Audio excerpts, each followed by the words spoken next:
Class 9 ছাত্ৰ ছাত্ৰীসকল নমস্কাৰ।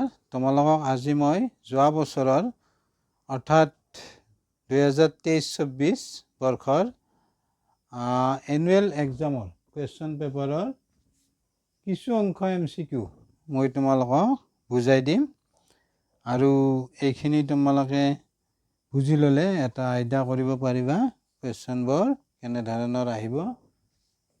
আমাৰ ফাৰ্ষ্ট কুৱেশ্যন চাবা, এখন বৰ্গাকাৰ ধাননি পথাৰৰ কালি দিয়া আছে। কালি দিয়া আছে 10,000 মিটাৰ স্কুৱেৰ। তেন্তে পথাৰখনৰ পৰিসীমা হ'ব, 4টা অপশ্যন আছে। এখন বৰ্গাকাৰ ধাননি পথাৰ অৰ্থাৎ তোমালোকেতো জানাই বৰ্গাকাৰ ধাননি পথাৰ। কালিটো দিয়া আছে 10,000 মিটাৰ স্কুৱেৰ। বৰ্গাকাৰ ধাননি পথাৰখনৰ দিয়া আছে আমাক কালি 10,000 মিটাৰ স্কুৱেৰ। যদি আমি এই বৰ্গটোৰ বাহুৰ দৈৰ্ঘ্য আমি A বুলি ধৰি লওঁ, প্ৰতিটো A হ'ব, কাৰণ তোমালোকে জানাই বৰ্গৰ 4টা বাহু সমান আৰু প্ৰতিটো কোণে 90 ডিগ্ৰী। সেইটো তোমালোকে জানাই যে বৰ্গৰ আমি ধৰি ল'লোঁ বাহুৰ দৈৰ্ঘ্য A। তেতিয়া বৰ্গটোৰ কালি কি হ'ব? বাহু স্কুৱেৰ অৰ্থাৎ A স্কুৱেৰ। বৰ্গৰ কালি হ'ব A স্কুৱেৰ। যদি বৰ্গটোৰ বাহু A হয় তেতিয়া বৰ্গটোৰ কালি হ'ব বাহু স্কুৱেৰ। বাহুটো আমি কি বুলি লৈছোঁ? A। এতিয়া কালি কি দিয়া আছে? 10,000। অৰ্থাৎ আমি লিখিব পাৰিম according to question। আমাক কুৱেশ্যন মতে আমি কি পাম? A স্কুৱেৰ ইকুৱেল 10,000 এইটো মিটাৰ স্কুৱেৰ আছে। আমি সমীকৰণ এটা বনাই ল'লোঁ, গতিকে আমি মিটাৰ স্কুৱেৰটো নিলিখোঁ। এতিয়া আমি কি কৰিম? ইফালে স্কুৱেৰ আছে, গতিকে ইফালে আমি ইফালে স্কুৱেৰটো উঠাই দিওঁ, তেতিয়া ইফালে আমি কি ল'ম? বৰ্গমূল। এইটো হ'ব। তাৰপিছত চাবা,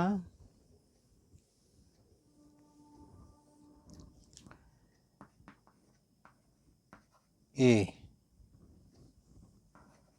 ইকুৱেল আমি কি পাম? এইটো আমি সজাই লওঁ। আমি ইয়াক এনেকৈ লিখিব পাৰোঁ 100 স্কুৱেৰ। তোমালোকে জানাই 2 স্কুৱেৰ কৰিলে তুমি কি পাবা? 4। আৰু আমি ওলোটাকৈ যাওঁ, 4ৰ বৰ্গমূল লওঁ, 2 পাম। তেনেকৈ 100ক তুমি স্কুৱেৰ কৰিলে কি পাবা? 10,000। ওলোটাকৈ 100ৰ অৰ্থাৎ 100 হোল স্কুৱেৰ। তেতিয়া আমি কি পাম? বৰ্গমূল 100। আমি কি পালোঁ ইয়াৰ পৰা? A ইকুৱেল পালা। A পালা মানে তুমি বুজি পালা বৰ্গটোৰ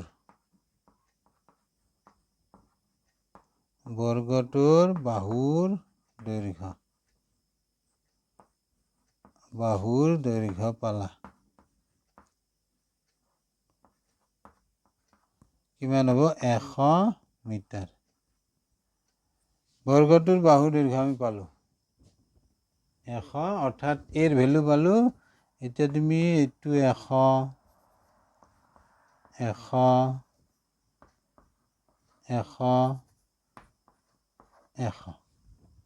যেহেতু বৰ্গৰ 4টা বাহু সমান, গতিকে প্ৰতিটোৱে কি হ'ব? 100 হ'ব। পালা এইখিনি বুজি? এতিয়া আমাক প্ৰশ্নটো সুধিছে কি? পৰিসীমা। এতিয়া পৰিসীমা কি হ'ব? পৰিসীমা হ'ল এই বৰ্গটোৰ চাৰিওটা বাহুৰ যোগফল। কিমানটা আছে চোৱা, চাৰিটা বাহু আছে, গতিকে কি হ'ব? 100 যোগ 100 যোগ 100 যোগ 100, চাৰিটা 100, অৰ্থাৎ বৰ্গৰ পৰিসীমা হ'ব 4a। এৰ ভেলুটো আমিতো পালোঁ 100, 4 × 100 অৰ্থাৎ 400। নাইবা তুমি এনেকৈ পাৰিবা 100 + 100 + 100 + 100 কি হ'ব? 400। এনেকৈও পাম, ইয়াতে এককটো হ'ব মিটাৰ, ইয়াতেও মিটাৰ। পালা বুজি? এতিয়া আমি 400 ক'ত আছে চোৱা, সেইটোৱে হ'ব অপশ্যন ডি। হ'ল? পালা বুজি? তাৰপিছত 2 নম্বৰ কুৱেশ্যন।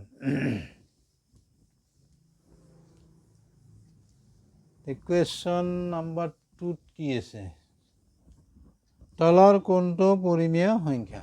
তোমালোকেতো জানাই যিবোৰ সংখ্যা p/q আৰ্হিত, এইটো আৰ্হি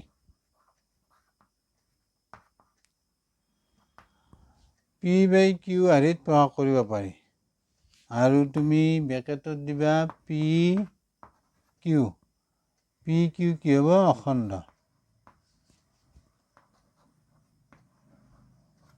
অখণ্ড সংখ্যা, এইটো তোমালোকে জানাই। তাৰপিছত q ≠ 0, অৰ্থাৎ যিবোৰ সংখ্যা p/q আৰ্হিত প্ৰকাশ কৰিব পাৰি, pq অখণ্ড সংখ্যা, q ≠ 0। আৰু অখণ্ড সংখ্যা কি তোমালোকে জানাই, অখণ্ড সংখ্যা হ'ব, যেদেৰে বুজাম আমি, ডট ডট দিলা, -3 -2 -1 0 1 2 3 ডট ডট, অৰ্থাৎ শূন্যৰ লগতে ধনাত্মক আৰু ঋণাত্মক সংখ্যাবোৰক আমি কি বুলি ক'ম? অখণ্ড সংখ্যা। তে ইয়াতে চোৱা, যিবোৰ সংখ্যাক p/q আৰ্হিত প্ৰকাশ কৰিব পাৰি, অৰ্থাৎ এইখিনি তুমি লিখিবা p q অখণ্ড সংখ্যা, q ≠ 0। এই qৰ ভেলুটো 0 হ'ব নোৱাৰে, কিন্তু p0 হ'ব পাৰে। p0 হ'ব পাৰে, q0 হ'ব নোৱাৰে, গতিকে অপশ্যন আমাৰ এইটোৱে হ'ব, কাৰণ p0 হ'ব পাৰে, q নোৱাৰে। গতিকে আমি শূন্যটো এটা পৰিমেয় সংখ্যা, ইয়াক আমি এনেদৰে লিখিব পাৰোঁ, এনেকৈ তুমি লিখিব পাৰিবা, শূন্যক আমি এনেকৈ লিখিব পাৰোঁ। গতিকে অপশ্যন এটি হ'ব শুদ্ধ উত্তৰ। এইটো নহয়, পাই অপৰিমেয় সংখ্যা, এইটোও নহয়, এইটো ৰুট থকা সংখ্যাবোৰ অপৰিমেয় সংখ্যা, কিন্তু ৰুট থাকিলেই সেইটো অপৰিমেয় নহয়, যেনে √4 আমি বৰ্গমূল পাম, পালা বুজি?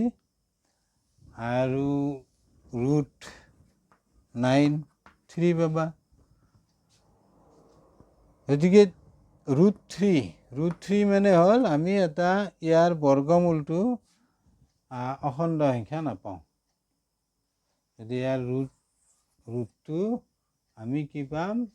অপৰিমেয় সংখ্যা, সেইকাৰণে ই অপৰিমেয়, √3 অপৰিমেয়। নাইবা তুমি এনেকৈ ভাবিব পাৰিবা, √3ক আমি p/q আৰ্হিত প্ৰকাশ কৰিব নোৱাৰোঁ, অৰ্থাৎ যিবোৰ সংখ্যাক p/q আৰ্হিত প্ৰকাশ কৰিব নোৱাৰি, সেইবোৰ অপৰিমেয়।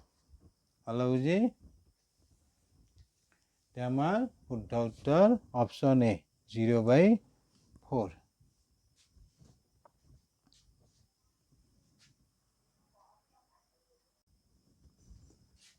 নেক্সট কুৱেশ্যন চোৱা, তলৰ উক্তিবোৰ বিবেচনা কৰা। 1 নম্বৰত দিয়া আছে, প্ৰতিটো স্বাভাৱিক সংখ্যাই এটা পূৰ্ণ সংখ্যা। 2 নম্বৰত দিয়া আছে প্ৰতিটো অখণ্ড সংখ্যাই এটা পূৰ্ণ সংখ্যা 3 নম্বৰত দিয়া আছে প্ৰতিটো পৰিমেয় সংখ্যাই এটা পূৰ্ণ সংখ্যা এতিয়া চাবা 1 নম্বৰ উক্তিটোত কি আছে প্ৰতিটো স্বাভাৱিক সংখ্যাই এটা পূৰ্ণ সংখ্যা আমাৰ স্বাভাৱিক সংখ্যা আমি এনেৰে বুজাওঁ গতিকে আমি স্বাভাৱিক সংখ্যাৰ সংহতিটো থোপটো আমি 1ত আৰম্ভ আৰু ইফালে ডট অসীম এইটো হ'ব স্বাভাৱিক সংখ্যাৰ থোপ সংহতি অৰ্থাৎ গণনা কাৰ্যত ব্যৱহাৰ কৰা সংখ্যাবোৰক আমি স্বাভাৱিক সংখ্যা বুলি কম কি দিয়া আছে চোৱা 1 নম্বৰ উক্তিটো প্ৰতিটো স্বাভাৱিক সংখ্যাই এটা পূৰ্ণ সংখ্যা নেক্সট তুমি জানিব লাগিল পূৰ্ণ সংখ্যা কাক বোলে পূৰ্ণ সংখ্যাৰ সংহতিটো হৈছে 0ৰ পৰা আৰম্ভ ডট চোৱা স্বাভাৱিক সংখ্যা 1ৰ পৰা ষ্টাৰ্ট ইফালে অসীমলৈ আৰু পূৰ্ণ সংখ্যা ষ্টাৰ্ট হ'ব 0ৰ পৰা অৰ্থাৎ 0ৰ লগতে এইখিনি স্বাভাৱিক 0ৰ লগতে স্বাভাৱিক সংখ্যাবোৰক কি বুলি কওঁ আমি পূৰ্ণ সংখ্যা এতিয়া প্ৰতিটো স্বাভাৱিক সংখ্যা এটা পূৰ্ণ সংখ্যা হয় পূৰ্ণ সংখ্যাৰ থোপটোত সংহতিটোত স্বাভাৱিক সংখ্যাবোৰ সোমাই আছে গতিকে প্ৰতিটো স্বাভাৱিক সংখ্যাই পূৰ্ণ সংখ্যা এইটো ৰাইট অপশ্যন আমাৰ অৰ্থাৎ 1 নম্বৰ উক্তিটো সত্য নেক্সট চাবা প্ৰতিটো অখণ্ড সংখ্যাই এটা পূৰ্ণ সংখ্যা 2 নম্বৰ উক্তিটোত 1 নম্বৰ উক্তিটো পালা বুজি এবাৰ আমি 2 নম্বৰ উক্তিটো চাওঁ তুমি জানিব লাগিব অখণ্ড সংখ্যাক আমি জেডেৰে বুজাম ডট দিলা -3 -2 -1 0 1 2 3 ডট আমি এনেদৰে লিখিম বা ইয়াক আমি এনেকৈ লিখিব পাৰোঁ 0 +-1 +-2 +-3 ডট ইয়াক আমি এনেদৰে লিখিম ইয়াত 0 +-1 মানে এটা মাইনাছ এটা প্লাছ এইটো মাইনাছ এইটো প্লাছ +-2 মানে এটা প্লাছ এটা মাইনাছ এইটো প্লাছ এইটো মাইনাছ +-3 মানে কি বুজি পালা এইটো প্লাছ এইটো মাইনাছ এতিয়া অখণ্ড সংখ্যা কাক বোলে আমি সূত্ৰটো বুজি লওঁ চোৱা 0ৰ লগতে এইখিনি ধনাত্মক এইখিনি পজিটিভ আৰু এইখিনি ঋণাত্মক সংখ্যা এইখিনি ধনাত্মক অৰ্থাৎ 0ৰ লগতে ধনাত্মক আৰু ঋণাত্মক সংখ্যাবোৰক একেলগে আমি কি বুলি কম অখণ্ড সংখ্যা অখণ্ড সংখ্যাৰ সংহতিটো পালা বুজি এইটো আছিল অখণ্ড সংখ্যাৰ থোপ বা সংহতি ইয়াক আমি এনেদৰেও লিখিম তাৰপিছত কি আছিল আমাৰ নেক্সট এইটোত চোৱা প্ৰতিটো অখণ্ড সংখ্যাই এটা পূৰ্ণ সংখ্যাক আমি বুজাওঁ W 0ত ষ্টাৰ্ট ডট এতিয়া চাওঁ উক্তিটো আমি সত্য হয়নে নাই পৰীক্ষা কৰোঁ প্ৰতিটো অখণ্ড সংখ্যাই পূৰ্ণ সংখ্যা এতিয়া চোৱা প্ৰতিটো অখণ্ড সংখ্যাই আমি এটা লওঁ যেনে -1 ই এটা অখণ্ড সংখ্যা হয় যেহেতু জেডৰ থোপত আছে গতিকে -1 এটা অখণ্ড সংখ্যা হয় কিয় ই জেডৰ ঘৰত আছে অৰ্থাৎ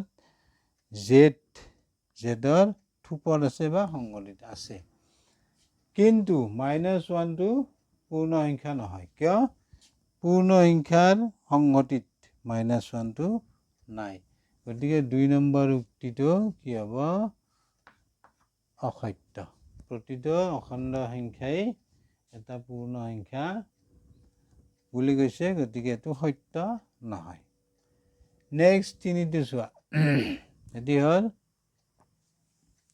পালাগুজি 3 নম্বৰ উক্তিটো আছে প্ৰতিটো পৰিমেয় সংখ্যাই এটা পূৰ্ণ সংখ্যা তে আমি পৰিমেয় সংখ্যা জানো তোমালোকে জানাই p/q আৰিত pq অখণ্ড সংখ্যা belongs to z বুলি লিখিব পাৰি আৰু q not equal 0 অৰ্থাৎ p/q আৰিত প্ৰয়োগ কৰিব পৰা সংখ্যাবোৰক আমি কি বুলি কম পৰিমেয় সংখ্যা pq অখণ্ড সংখ্যা q not equal 0 তে আমি এতিয়া কেইটামান পৰিমেয় সংখ্যা লিখো পৰিমেয় সংখ্যা শূন্য হ'ব 1 -1 1/2 1/3 2/5 এনেকৈ লিখিব পাৰিবা তে এইবোৰ হ'ল পৰিমেয় সংখ্যা এতিয়া প্ৰশ্নটো উক্তিটোত কি কৈছে চোৱা প্ৰতিটো পৰিমেয় সংখ্যাই এটা পূৰ্ণ সংখ্যা ধৰি ললো আমি -1 ই এটা পৰিমেয় সংখ্যা হয় কিন্তু ই পূৰ্ণ সংখ্যা নহয় কিয় -1 পূৰ্ণ সংখ্যাৰ থুপটোত নাইবা 1/2 পৰিমেয় সংখ্যাটো পূৰ্ণ সংখ্যা নহয় কিয় 1/2 পূৰ্ণ সংখ্যাৰ থুপত নাই এইটো অসত্য তাৰমানে আমি বুজি পালো 1 নম্বৰ উক্তিটো সত্য আৰু 2 আৰু 3 অসত্য এতিয়া ক'ত আছে চোৱা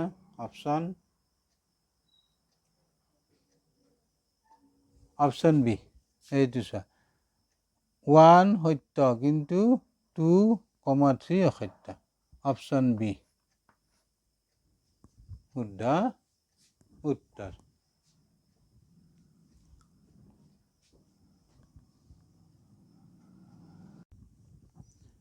নেক্সট কুৱেশ্যন চাবা 4 নম্বৰ কুৱেশ্যন 2x - y = 4 ৰৈখিক সমীকৰণৰ লেখডালে অক্ষক কটা বিন্দুটো হ'ল তে চাবা এইটো 2x - y = 4 এইটো এটা ৰৈখিক সমীকৰণ দুটা চলকৰ ৰৈখিক সমীকৰণ তে ৰৈখিক সমীকৰণ কাক বোলে জানা তোমালোকে নিশ্চয় চলকৰ সৰ্বোচ্চ ঘাত 1 হলে তাক আমি ৰৈখিক সমীকৰণ বুলি কম ইয়াতে চলক দুটা আছে সেইকাৰণে এটি হ'ব দুটা চলকযুক্ত ৰৈখিক সমীকৰণ যদি এটা চলকযুক্ত ৰৈখিক সমীকৰণ আমি পাম এইটো এটা চলকযুক্ত ৰৈখিক সমীকৰণ ইয়াত x ৰ সৰ্বোচ্চ ঘাত অৰ্থাৎ অজ্ঞাত চলক x ৰ সৰ্বোচ্চ ঘাত 1 গতিকে এইটো হ'ব এটা চলকযুক্ত ৰৈখিক সমীকৰণ এইটো হ'ব দুটা চলকযুক্ত ৰৈখিক সমীকৰণ তে তোমালোকে এই সমীকৰণটোৰ পৰা এডাল কি পাবা ইয়াৰ পৰা আমি যদি বিন্দু উলিয়াই গ্ৰাফ আঁকো তেতিয়া ইয়াৰ পৰা এডাল তুমি কি পাবা সৰল ৰেখা সেইকাৰণে পৰীক্ষাত তোমালোক সোধে যে ৰৈখিক সমীকৰণৰ জ্যামিতিক ৰূপ হ'ল এডাল সৰল ৰেখা তে আমি ধৰি ললো ইয়াৰ পৰা পোৱা সৰল ৰেখাডাল আমি এনেকৈ বুজালো ধৰা এইটো এ বিন্দু এইটো বি অৰ্থাৎ এই ৰৈখিক সমীকৰণটোৰ পৰা পোৱা লেখডাল এ বি আমি ধৰি ললো এতিয়া প্ৰশ্নটোত কোৱা আছে কি লেখডালে অক্ষক কটা বিন্দুটো হ'ল এতিয়া এই লেখডালে অক্ষক ইয়াতে কাটিছে বুজি ল'বা তে এই অক্ষডালৰ ওপৰত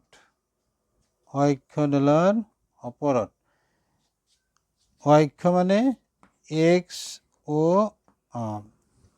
y o y dash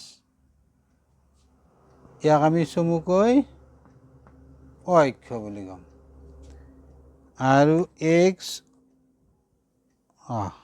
x ডেছ অ' এক্স ইয়াক আমি চমুকৈ এক্স অক্ষ অৰ্থাৎ এইডাল এক্স অক্ষ এইডাল অক্ষ এতিয়া এ বি লেগডালে অক্ষক ইয়াতে কাটিছে ইয়াতে তোমাৰ কি হ'ব এক্স স্থানাংকটো কি হ'ব এক্স ইকুৱেল 0 অৰ্থাৎ অক্ষডালৰ ওপৰত এক্স স্থানাংক 0 তেনেকৈ এক্স অক্ষডালৰ ওপৰত y স্থানাংক ইয়াতে y স্থানাংক কি হ'ব 0 এক্স অক্ষডালৰ ওপৰত y স্থানাংকটো 0 হ'ব আৰু অক্ষডালৰ ওপৰত এক্স স্থানাংক 0 হ'ব গতিকে তুমি ইয়াতে 0 বহাই দিয়া এক্সৰ ঠাইত তুমি 0 বহাই দিয়া 2 into 0 minus y equal 4 তেটো কি হ'ব 0 হ'ব 0 minus y equal 4 এইখিনিৰ পৰা কি পাবা minus y equal 4 তে মাইনাস চিনেৰে তুমি পূৰণ কৰি দিয়া এইটো প্লাস হ'ব ই মাইনাস হ'ব ই প্লাস আছে গতিকে এইটো হ'ব প্লাস ই হ'ব মাইনাস এতিয়া আমি বিন্দুটো কেনেকৈ লিখিম x ইকুৱেল আমি কি বহাইছো 0 গতিকে আমি বিন্দুটো আমি পাম x স্থানাংক 0 আৰু আমি y স্থানাংকটো কি পালো -4 এইটো বিন্দুটো হ'ব অৰ্থাৎ এই ৰৈখিক সমীকৰণৰ লেগডালে অক্ষ কটা বিন্দুটো হ'ব এইটো এই বিন্দুটো ক'ত আছে চোৱা অপচন সি গতিকে তোমালোকে এমসিকিউ কেইটা বুজি পালানে নাই কমেন্টত জনাবা আৰু ভিডিওটো লাইক শেয়াৰ সাবস্ক্ৰাইব কৰিবা থ্যাংক ইউ বাই বাই